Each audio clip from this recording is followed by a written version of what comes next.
చచ్చిపోయినాడు మచ్చా. చచ్చిపోయినాడు. సరే మచ్చా, సవాన్ని ఎత్తుకొని పూడ్చాలి. అయ్యో అయ్యో తాత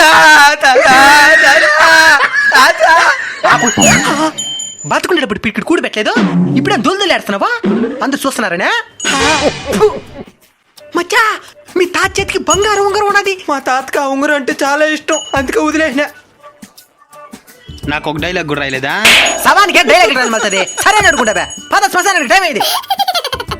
మచ్చా మచ్చా, ఏమైంది మావా?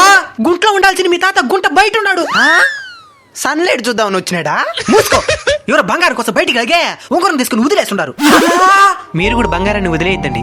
మీరు ప్రేమతో వదిలేసినా దాని మీద చాలా మంది ఎదవులు కన్నేస్తుంటారు, ఎంతటికైనా తెగిస్తారు.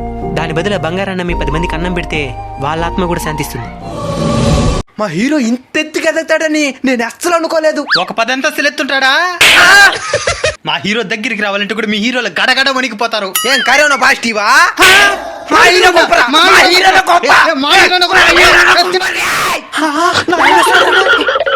నాయనా, నీ ఫేవరెట్ హీరో ఎవరో?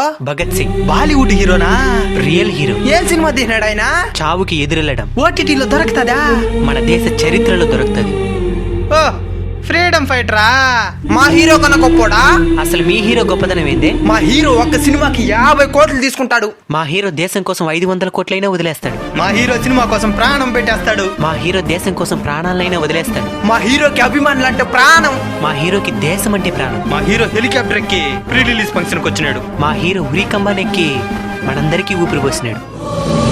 అయితే సినిమా హీరోలంతా వేస్టా?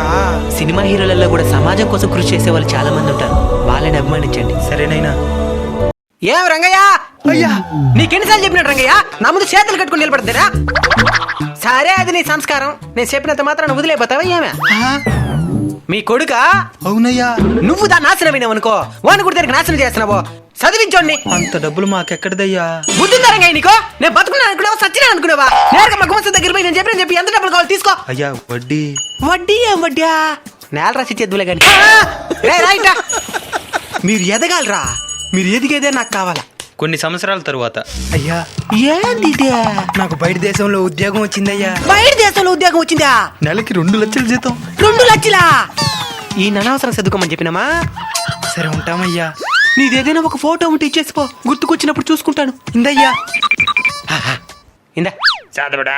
వేరే ఇంటెలిజెంట్ల పై ఎదగాల, ఏదో మితంగా ఎదగాల. మాకంటే గొప్పగా ఏం ఎదిగేదే? సయ్యాడికి చేతబడి.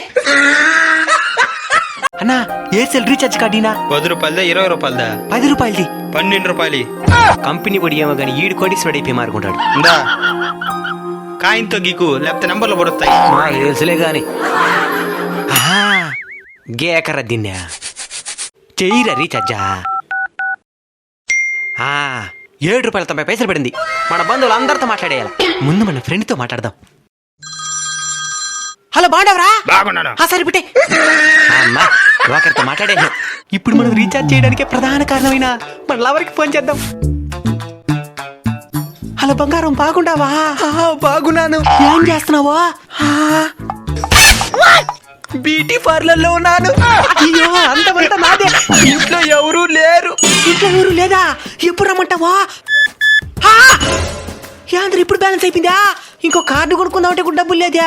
మీకు కూడా మీ మధుర జ్ఞాపకాలు మీ మధ్యలో మెదలాడుంటే వాటిని కామెంట్ చేయండి. ఎవరు నా లోపల? వస్తున్నాను. వీళ్ళ ఇంట్లో అడిగి నీళ్ళు తాగుదాం సార్.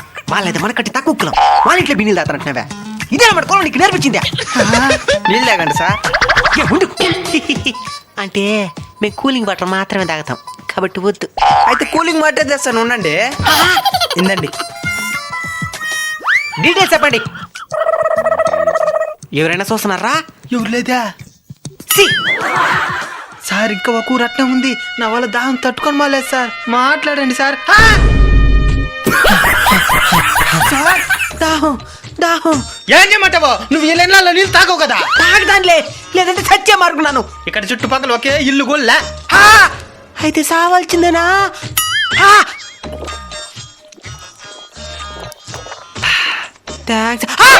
ఇంక పెట్టిన కులగజ్జి లేకుండా బతుకు. చూద్దాంలే. ఈ నీళ్ళు తాగుతాను సార్. వాళ్ళ ఇంట్లో నీళ్ళంది నువ్వు తాగేదే.